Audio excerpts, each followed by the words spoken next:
রাসূল সাল্লাল্লাহু আলাইহি ওয়াসাল্লাম কেঁদে কেঁদে আল্লাহর কাছে ফরিয়াদ জানালেন, আল্লাহুম্মা আইজ্জাল ইসলামা বিআহাব্বি হাযাইন আর-রাজুলাইনি ইনদাক।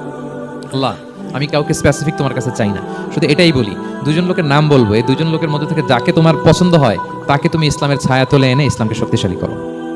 এক হচ্ছে আবু জাহাল, আরেক হচ্ছে ওমর ফারুক।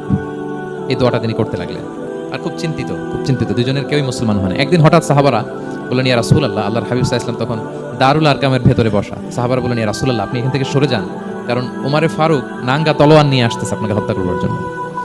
আল্লাহ রাসূল সাল্লাল্লাহু আলাইহি ওয়াসাল্লাম বললেন যে তোমরা সরে যাও, আমার মনে হচ্ছে ওই যে চোখের পানি ছেড়ে আমি দোয়া করেছি, ওই দোয়া আজকে কবুল হতে শুরু করেছে, তোমরা সরো। ঠিকই ওমর ফারুক রাদিয়াল্লাহু তাআলা আনহু আসলেন, এসে তিনি তলোয়ার রেখে দিয়ে বললেন, আশহাদু আল্লা ইলাহা ইল্লাল্লাহ ওয়া আশহাদু আন্না মুহাম্মাদান আবদুহু ওয়া রাসূলুহু।